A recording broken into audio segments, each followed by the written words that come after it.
How to fix Snaptube app not working problem. Hey guys, welcome back to 1 Million Ideas YouTube channel.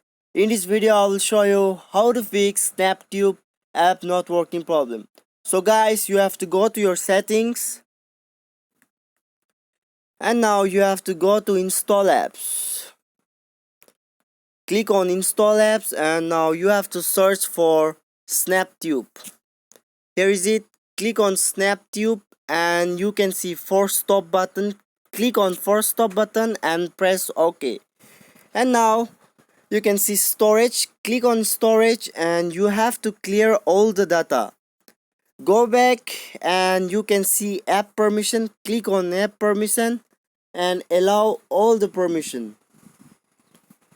And now you have to restart your phone and reopen the app.